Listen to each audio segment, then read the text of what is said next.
झेंडे ने अपनी आंखों से देख लिया कि अनु और जलंधर दोनों बातें कर रहे हैं एक दूसरे से, और ये देखने के बाद झेंडे काफ़ी ज़्यादा शॉक्ड हो जाता है। और झेंडे यहाँ पे अब आर्या सर को फ़ोन करता है और जल्दी से बुलाता है कैबिन में।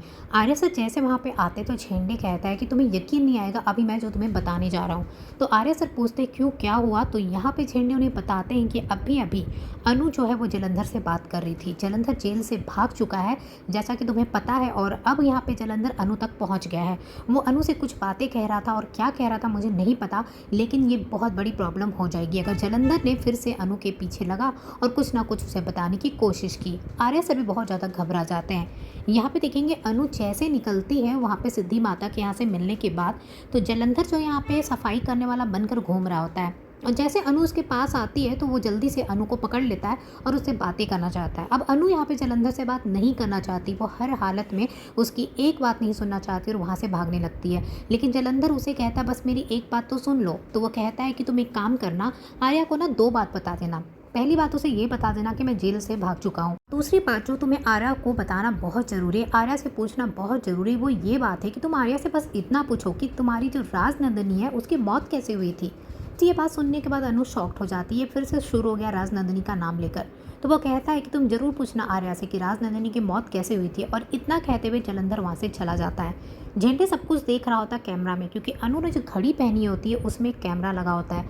अनु कहाँ पे है, क्या कर रही है, ये आसानी से ट्रैक किया जा सकता है। तो ये सब कुछ यहाँ पे झेंडे को दिखाई देता है कि अनु जो है वो जलंधर से बात कर रही है। ये देखने के बाद झेंडे बहुत घबरा जाता है और तुरंत आर्या सर को सारी बातें बता देता है। अब यहाँ पे आर्या सर सोचते हैं कि अनु अभी बहुत परेशान होगी, पता नहीं इसने इसके मन में क्या बातें फिर से डाल दी है।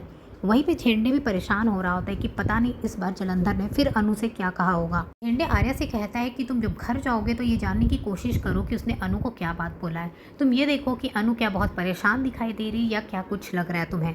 यहाँ पे देखेंगे आर्या सर ने जो गेम खेलने का सोचा था कि दोनों एक दूसरे से कुछ सवाल करेंगे, जो भी एक दूसरे से पूछना है पास्ट के बारे में, एक दूसरे के अतीत के बारे में, जो भी जानना है हमारे मन में जो कुछ भी आएगा हम लोग एक दूसरे से पूछ सकते हैं। तो यहाँ पे आर्या सर को लगता है कि शायद अनु मुझसे कुछ ना कुछ पूछने की कोशिश करेगी, कि फिर से जलंधर ने उसके मन में कुछ ना कुछ डाला होगा। यहाँ अनु घर में आने के बाद बहुत परेशान दिखाई देती है और वो सोच में डूब जाती है कि आखिरकार सच में राजनंदिनी जी की मौत कैसे हुई थी। ये बात तो मुझे पता ही नहीं है, आर्या सर ने जो बात बताया था क्या वो सच था।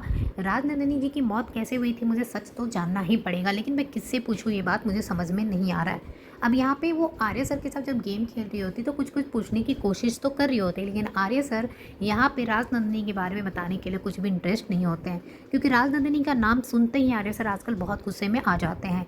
जब झेंडे उसकी मौत के बारे में कह रहा होता ऑफिस में, तब भी वो बहुत गुस्से में आ गए थे और झेंडे का कॉलर तक पकड़ लिए थे, और उसके बाद वो चुप हो गए थे। आखिर ऐसी कौन सी बात है जो आर्या सर को बहुत ज़्यादा परेशान कर रही है। राजनंदिनी की मौत कैसे हुई थी, क्यों यहाँ पे आर्या सर उसकी मौत के बारे में बिल्कुल बात नहीं करना चाहते हैं, ये सब तो हमें आने वाले ही एपिसोड में देखने को मिलेगा। फिलहाल अनु जो है वो जानने की कोशिश करेगी और अनु के सामने ये सच बहुत जल्द आ जाएगा कि राजनंदिनी की मौत कैसे हुई थी। वो यशवर्धन से भी हेल्प लेने की कोशिश करेगी, क्योंकि उसे पता है यशवर्धन जो है वो राजनंदिनी का भाई था, शायद उसे कुछ तो कुछ याद होगा। तो यहाँ पे वो यशवर्धन से भी हेल्प लेती हुई दिखाई देगी।